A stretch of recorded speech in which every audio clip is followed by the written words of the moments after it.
Welcome to the 2021 Clipper 17 B8. We're going to start right in the back of your bumper here. Just reach in, pull that cap off, reach in a little bit. We got your sewer hose in here. So once this guy's fully extended, it is about 20 feet long. Just take note of our 2 ears in the adapter there. That's how you'll be hooking it up to your sewer system. And we're just storing it in the bumper here just to help keep any sort of stench out of the trailer. Keep things that little bit cleaner, right? Right below that, we've got your stabilizer jack here. So what that'll do is it'll just come down, contact the ground, give it another turn or so just to firm it up. And that'll just kind of get rid of any sort of bounce or sway that you can see you've got in the unit right now.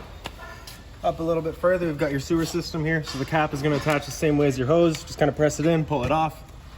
And you can see it's got the exact same 2 ears there. So your hose will be attached in the same way. Just press it in, give it that turn, clicks into place.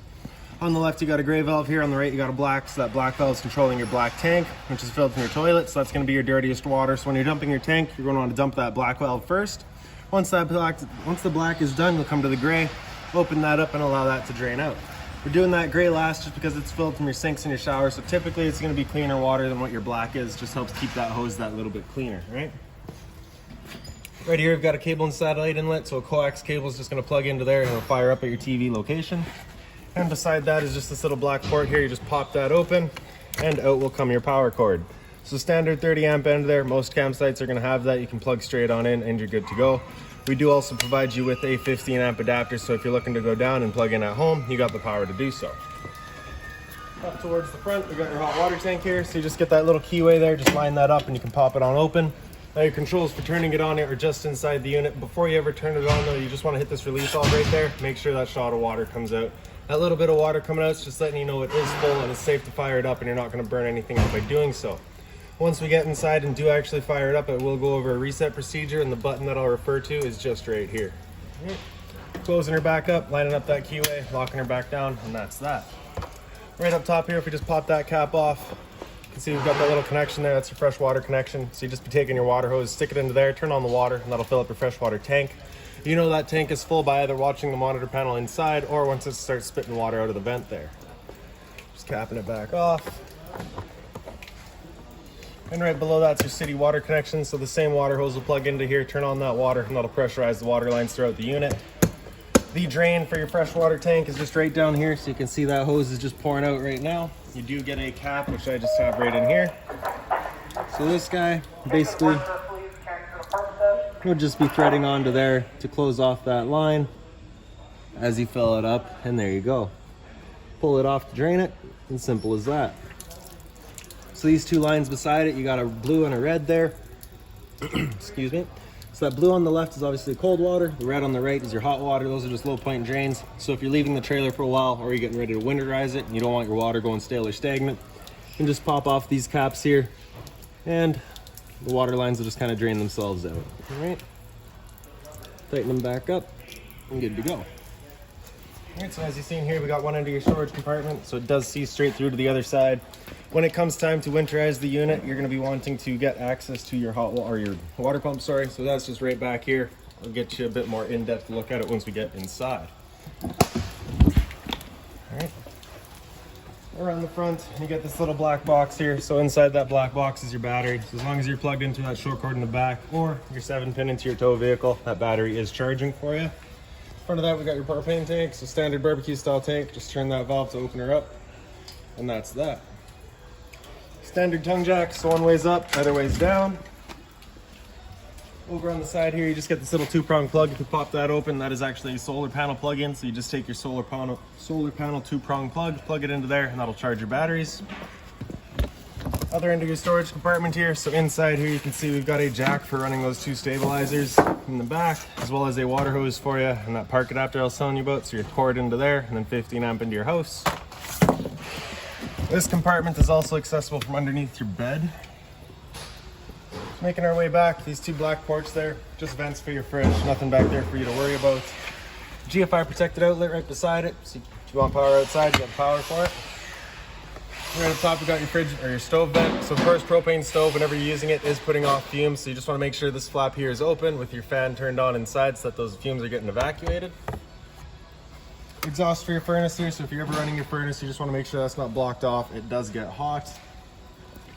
Back here, you've got a little leash latch, so if you've got the dog outside, you can tie him down. And then in the very back of the unit, we just got your spare tire, as well as a pre-installed mount for a backup camera or observation camera if you chose to go that route. So at the entrance here, you get this door handle, so you kind of just want to use your thumb to kind of press in, then you can pull that handle out and you open it up. Just makes things that little bit easier. When you're opening up your door, to get your stairs out, you do need it open wide. And then you can bring the stairs down. After that, you really don't want to make a habit of going too far past 90 degrees, just because you do have your awning arm right there, right? So when you first get up inside, you can see we've got your fire extinguisher right there on the lift. It's the standard pull a pin, point and shoot. Straight up from there, we've got your monitor panel. So down here on the right, we've got your awning. Press and hold extend, and that awning will make its way out. Again, just watching that we're not hitting the door. So once that awning is fully extended, you'll see a black flap at the end come down, and then you'll see the black of the tube as well. Once you see that, you're going to want to stop. If you were to continue extending, it will actually wind itself up backwards, in which case your fabric will be below your tube, allowing it to then hold water, accelerating the growth of mold and mildew. So there you can see the black flap, and then you can see the black of that metal. Our fabric is still over top, and that's where we're going to stop. All right. So if it were to start raining, it's of course going to be holding water. So what you can do is just grab either arm, front or rear, pull it in towards the unit, tighten this knob down, and you see that changes the pitch of the awning out at the head, allowing water to then run off. Loosen it off before you bring it back in. Sorry, you can do the same thing at the front if you like that angle better, because it does give you more shade. Before you bring it back in, you just want to loosen it back off, press and hold retract.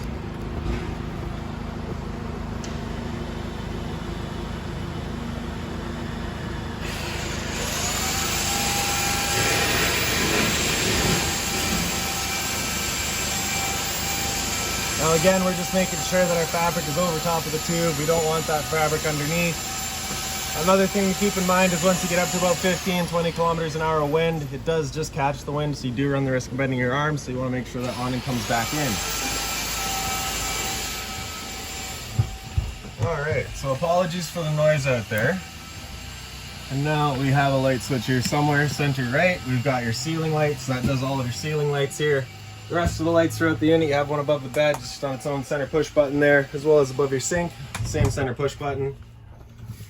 So, center right, we've got your awning light, does a little white light strip below your awning. I'm sure you can take my word for it. For now, it's still allowed in the shop. Center left, we've got your water pump switch, so turn that switch on, turns on your water pump, drawing out of your freshwater tank to pressurize your lines. And then on the very left, we've got your water heater switch, so turn that switch on, and the hot water tank will fire up. If it ever doesn't fire up, you're just gonna get that little fault light up there letting you know it hasn't. At that point, we'll be going out using that reset button that we've shown you.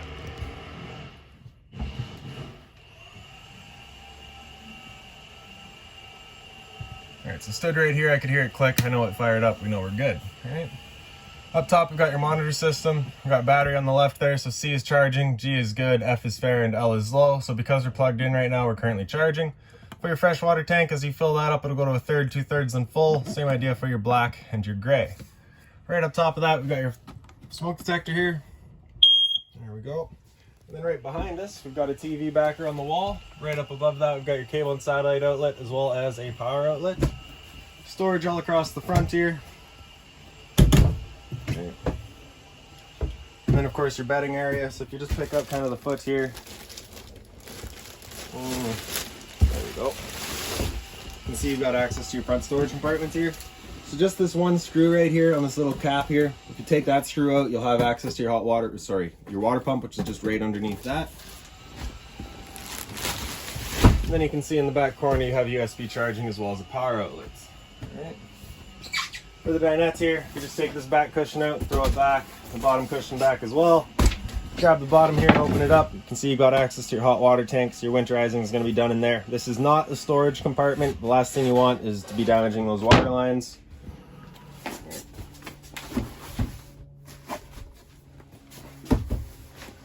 Okay, above your dinette you do have the light there. Blinds throughout the unit pretty well just sit where you leave them. GFI protected outlet.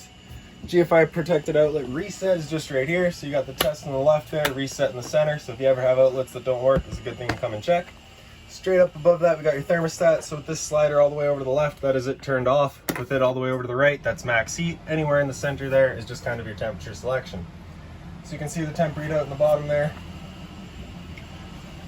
For your furnace, it is just moving its air out of this one duct right here, so you're just kind of turning it. You can choose where you're shooting it, left or right or up and down, and that's pretty well it. And just an added safety that they have on this furnace here because of the door being right here. If this door is open, that button up there comes out and disables the furnace, so you do need this need this door closed for that furnace to go. All right. Now the first couple of times you use that furnace, you might get a little bit of a smell throughout the unit. That's just a new furnace smell. All the way over to the left, you hear a click, and that's it turned off. This binder here has all of your owner's manuals, all of your keys, as well as this little toilet sample. So anything like that for the unit's just right in here. With that sample, the first couple of times, or after the first couple of times you use that toilet, you're just gonna take that whole bottle, pour it down there, and that'll just help degrade anything that's in there and just keep things smelling that little bit fresher. For your fridge here, you just got this little control panel across the center. So with this button on the left here in, that's it turned on. If you have that button come out, that's it turned off. All right. This button on the right there with it in, it's gonna run on auto. Auto is first gonna use AC power, and if AC power is taken away, it'll automatically flip over to gas. So because we're plugged in right now, we're running off of that AC power. And if you're dry camping and want it to run off of gas, you just have this button on the right come out and it'll fire up on gas. If you ever get that little check light there, it's just letting you know it hasn't fired up. So at that point, just off and back on to reset it. And if it still doesn't go, just make sure you have propane. Little thumb latch here, you just gotta press that up and then you can open up your door. And you can see you get the little freezer compartment up top. And then the rest of this is just fridge space. Okay. A little bit of storage below your sink here. Just being mindful of your drains and your water lines back there. You don't want to be breaking those. The sink cover is made of the same material as your countertop, so you can put hot stuff on top of it. Hot and cold water, of course. For your stove, this is where you want to make sure that this fan here is turned on, evacuating any of your fumes. You also get a light here as well. Then we can flip it over to hot light, hit it with a lighter, and it fires right up. Turn it back off once we're done, and there you go. Little storage compartment up here, so if you wanted to slide a microwave up in here, you do have an outlet for it right up there. A little bit of storage on the end here. And then right down below your furnace is your power converter. So if you just press the top and center, it pops on open. Get all of your breakers on the left here. If a breaker ever breaks, it'll sit in the middle, so just turn it off and then back on. And on the right side, we've got all your fuses. Head into the bathroom here now. Light switch is just right on the wall there. For your toilet, you just get the flush lever right in the center there. And then right above my head is a roof vent, so just turn that knob to open it up. Simple as that. Bring it back down once you're done. You do want to make sure this tightens up real good, so you don't want any leaks through that. And then we just got the shower there with the standard head and hose and a little tub. Your two bunks here, you do get, well, they're pretty well both identical. You have the center push button, the center light, as well as USB charging. And same thing down underneath. Then with your emergency exit up here, you're just going to pull that red tab to get rid of the screen, take this handle, throw it outside, and hop on out. Alright. And now right above my head, we've got our air conditioner, so you get the two low fan speeds for some reason. Then after that, you got high fan. After high fan, you've got low cool, and then you have high cool. Alright. So your fan speeds, those are just moving air. There's no cooling involved in that. Once you get into cooling, that's where you actually start getting that compressor to come in and cool things down. And then you can see in the back here, you do have temperature selection. We've got that on full cold right now, which is where you're gonna leave it. They have the heat there for if the air conditioner had a heat pump installed in it. It does not. We do have a dedicated furnace, so we don't need that. So we're just gonna leave that on cold. Once we're done, just all the way back to off, and that's that.